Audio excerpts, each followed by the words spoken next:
Hello everyone. आज के इस वीडियो में हम समझेंगे ट्यूरिंग मशीन के कॉन्सेप्ट को as a transducer. Transducer means machine जो कुछ इनपुट लेगी और कुछ आउटपुट जनरेट करेगी, यानी किसी फंक्शन को कंप्यूट करेगी। So apart from accepting strings, Turing machine can compute functions also. So we can categorise this Turing machine into two categories. पहली कैटेगरी लैंग्वेज एक्सेप्टर की और दूसरी कैटेगरी ट्रांसड्यूसर की। ट्रांसड्यूसर का मतलब वो मशीन जो कुछ इनपुट लेगी और कुछ आउटपुट जनरेट करेगी, यानी किसी फंक्शन को कंप्यूट करेगी। ट्यूरिंग मशीन का जो टेप होता है, उस टेप में हम इनिशियली इनपुट जो भी हमारा है उसको रख सकते हैं ब्लैंक सिंबल्स के अलावा, और आप प्रोसेसिंग करने के बाद जब मशीन हॉल्ट होगी तो जो उस स्टेप पर बचा होगा, जो उस स्टेप पर होगा, वो उस मशीन का आउटपुट होगा। यानी जिस फंक्शन को कंप्यूट करने के लिए हमने मशीन को प्रोसेस किया, हमने मशीन को डिजाइन किया है, वो उसका आउटपुट जनरेट करेगी। ट्यूरिंग मशीन से हम लोग किसी भी न्यूमेरिक फंक्शन को कैलकुलेट कर सकते हैं। एडिशन, सब्ट्रैक्शन, मल्टीप्लिकेशन, किसी नंबर का फैक्टोरियल कैलकुलेट करना, किसी नंबर को डबल करना, like all the integer functions we can compute with Turing machines. So, we can construct Turing machine to compute integer functions. But integers in Turing machine will be represented using unary number system only. It means if I want to write say number n in Turing machine, we will write this number in unary number system. So to write n in unary number system, we have to write 1 how many times? n times. जैसे अगर हमको 5 लिखना है, if we want to write 5, so what we will do? We will write 1 5 times.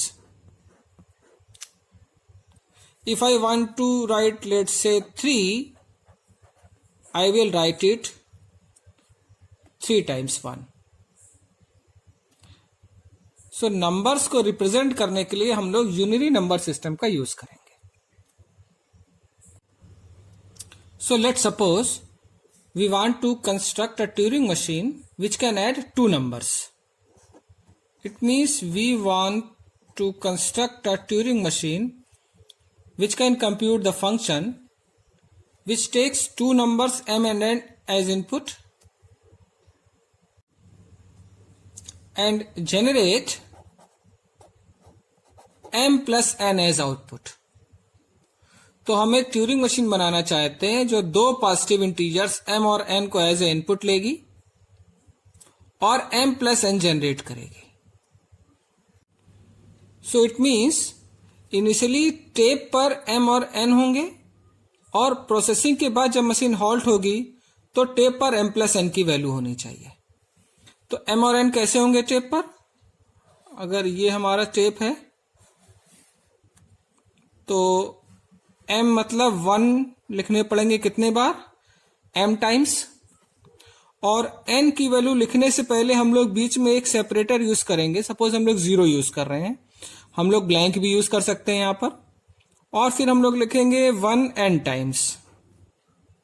सो ये 1 होंगे m times और ये 1 होंगे n times. So this is the value of, you can say m and this is the value of n. Initially ये machine पर tape पर होगा और इसके अलावा ब्लैंक सिंबल्स होंगे और ये मशीन इनिशियल स्टेट पर होगी. प्रोसेसिंग कंप्लीट होने के बाद इस स्टेप पर 1 होंगे हाउ मेनी टाइम्स? ये m प्लस 1 n होंगे और ऑफ कोर्स इन वंस के अलावा टेप पर ब्लैंक्स होगा. तो ये m की वैल्यू, ये n की वैल्यू, बीच में हम लोगों ने 0 को एज ए सेपरेटर यूज किया है. And after processing we should get this output. This will be equal to m plus n. So m plus n times 1. तो इस ट्यूरिंग मशीन को कंस्ट्रक्ट करना बहुत आसान है। क्या करेंगे हमको m+n चाहिए, यानी ये सारे 1 कंटिन्यूसली चाहिए। तो ये बीच में जो 0 आ रहा है, हम क्या करें, इस 0 को अगर हम 1 से रिप्लेस कर दें, 0 को रीड करें, इसको 1 में कन्वर्ट कर दें। अगर हम 0 को 1 में कन्वर्ट करेंगे तो ये टोटल 1 होंगे, ये m+n से एक एक्स्ट्रा हो जाएंगे। तो हम क्या कर सकते हैं, हम लास्ट तक जाएं, इस 1 लास्ट वाले 1 को ब्लैंक से रिप्लेस कर दें, तो टोटल m+n बचेंगे। क्या कह रहा हूं मैं कि हम यहाँ Q0 पर 1 को रीड करते हुए आगे बढ़ते जाएं, कब तक, जब तक 0 ना मिले। 0 मिले, इसको 1 में कन्वर्ट कर दें, फिर राइट में मूव करें। कहां तक मूव करना पड़ेगा, ब्लैंक तक। ब्लैंक से आकर के फिर एक लेफ्ट मूव लें और इस 1 को वापस से किस में कन्वर्ट कर दें, ब्लैंक में। तो हमारे पास स्टेप पे m+n1 आ जाएंगे। क्या कह रहा हूं मैं, Q0 पर हम लोग, अगर हमको 1 मिल रहा है तो हम 1 को 1 ही रहने दें और राइट में मूव करें। तो Q0 पर 1, Q0 पर 1, Q0 पर 1 हम राइट में मूव करते चले जाएंगे। फाइनली हमें क्या मिलेगा, ये 0। जब ये 0 मिले तो इस 0 को हम लोग किस में कन्वर्ट कर दें, 1 में। तो ये वाला 0 1 हो जाएगा और स्टेट मान लीजिए हम Q1 कर लें। तो अब Q1 पर हमको ये वाला 1 मिलेगा। Q1 पर 1 से मिलते हुए हम आगे बढ़ते जाएं, कब तक, जब तक क्या ना मिले, ब्लैंक। हमको इस राइट मोस्ट वाले 1 को ब्लैंक करना है। अब तो हम ब्लैंक तक जाएंगे, फिर पीछे आएंगे। तो Q1 पर अगर अपने को 1 मिल रहा है तो हम 1 को 1 ही रखेंगे, राइट में मूव करेंगे। फाइनली जब हमको Q1 पर क्या मिलेगा, ब्लैंक, तो हम ब्लैंक को ब्लैंक रखेंगे और एक मूव पीछे आएंगे। तो ये Q1 ब्लैंक तक जाएगा, फिर एक मूव पीछे आएगा। मान लीजिए अब हमने स्टेट Q2 कर दी, तो अब हम इस Q2 पर 1 रीड कर रहे होंगे। अब हमको Q2 पर 1 को क्या करना है, ब्लैंक में कन्वर्ट करना है और फिर हॉल्ट हो जाएंगे।